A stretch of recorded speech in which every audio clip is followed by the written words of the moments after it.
corrected with a bunch of that's a question for Robert. So I wouldn't be surprised. Robert, what's the work like for a week one game? Like, when do you guys start talking about the Bills? When do you actually start like watching film and game planning? Like, is it a much longer process than normal? We've been from the second the schedule came out. With division opponents, you always started earlier, and then with them being the week one opponent, this has been going on for a while. What about actually like sitting down and game planning? Like, I'm actually doing that in May, right? Like, Yeah, it's just been little tidbits here and there. The final, this week we've tried some stuff, but the cement in stone, that'll be Thursday. Robert, have you guys picked your captains yet? We'll do that on Monday. Now that the 53 is finalized, which areas do you think are the most improved from last year? That's a good question. I feel like we've had a lot of improvement. I don't know if I can put my thumb on it. I think, we've had so much youth over the last couple of years. There's just that natural maturation of growth. You compare it to last year's roster. We added the quarterback, we added Delvin, but for the most part, our group is the same.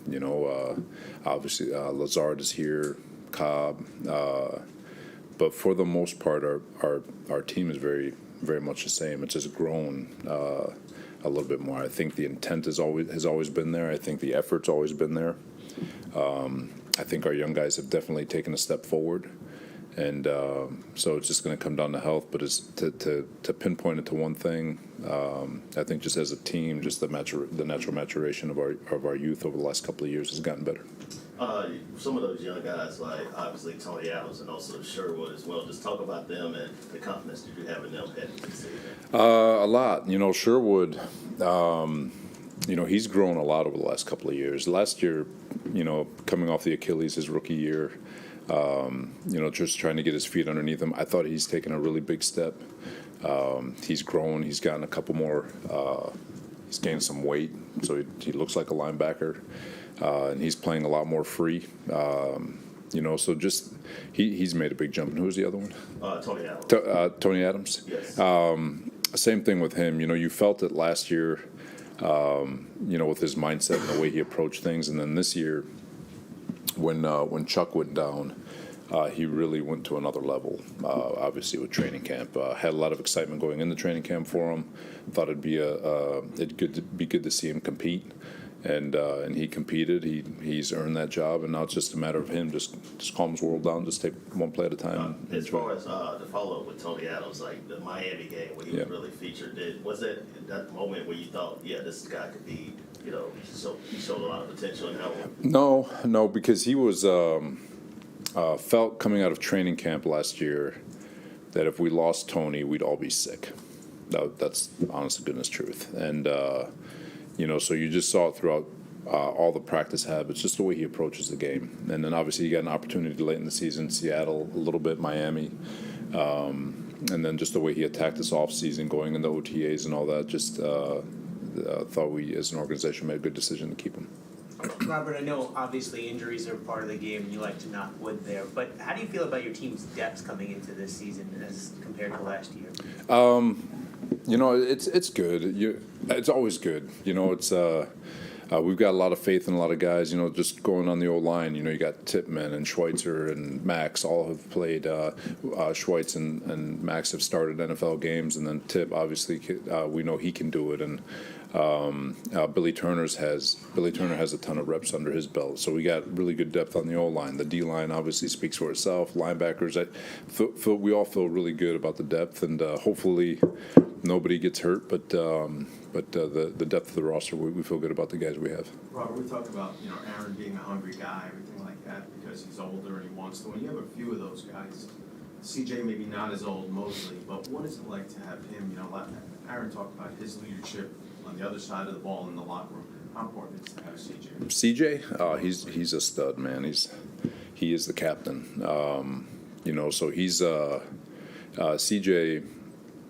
Embodies everything you want out of a professional football player. I mean, even against the Giants, he's looking at the iPad and stuff, knowing full well he's probably going to play 5 plays. Like this, the intent, like everything is so important to him. Everything is so personal to him, and He's the first one in, last one out. He's in the not training room, but the weight room, constantly just working on his body and getting himself prepared. Like, if you're a young guy and you're trying to figure out in the locker room who to go to for guidance on how to make it in this league, all you got to do is go to his locker and just watch him. You don't have to say a word to him because he's not a man of very few words. Just watch him, and his body language and his actions will speak volumes.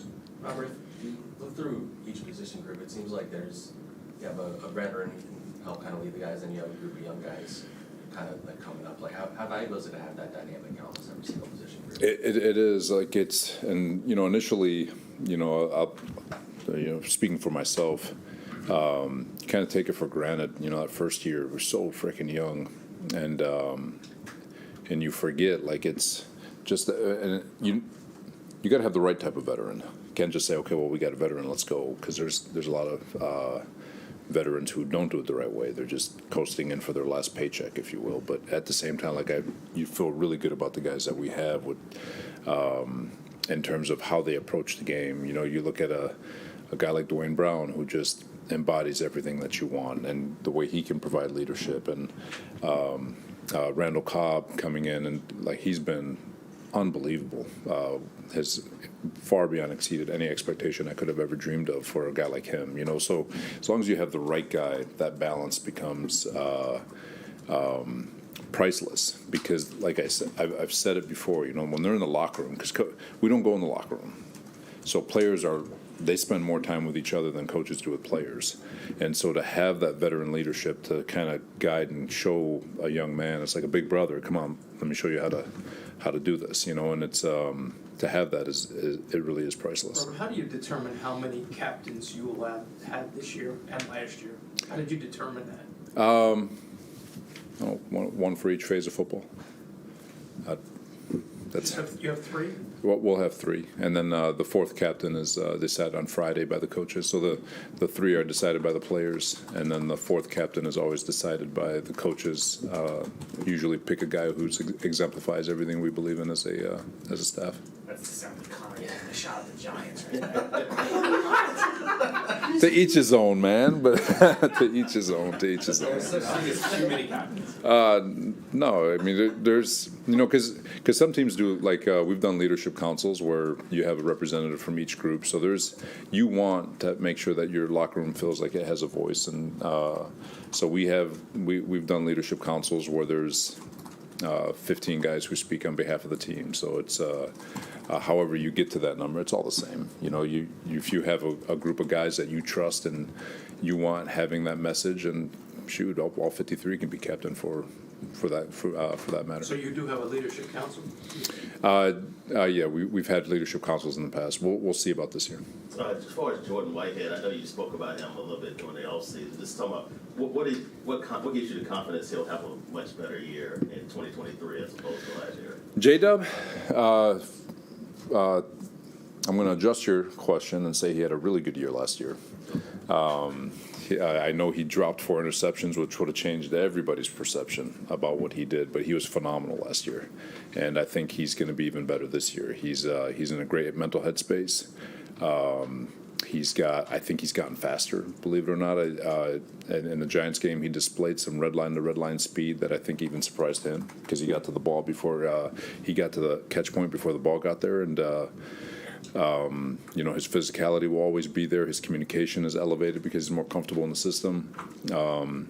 But couldn't be happier with Jordan. Robert, with Mekhi, you guys obviously had a plan to bring him along in August, but now when September 11th comes, it's hard to have guardrails on a tackle, right? Like, at least you have a pitch count. How does he go from 25 snaps, whatever he had against Tampa, to possibly 70 snaps against Buffalo? He hasn't played a full game since 2020.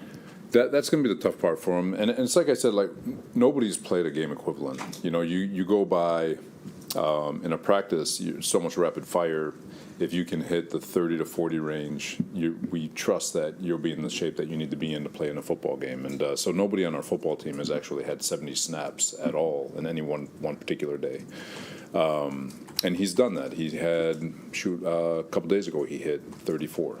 So there's going to be some uncomfort. He's going to be uncomfortable at times. He's just got to grind through it. But yeah, the guardrails are off, and he's got to continue to show and clear barriers and all that stuff and jump through, not jump hoops, but he's just got to continue to show that he's truly becoming the person that we all believe he is.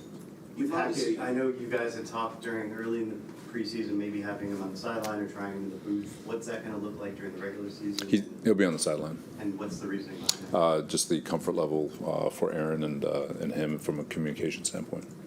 You've obviously given Aaron a long runway to use his leadership to impact the organization in a lot of different ways, but as head coach, you obviously have to maintain control and authority. Was it easy to get to a balance with him on that, or how was that process like this camp?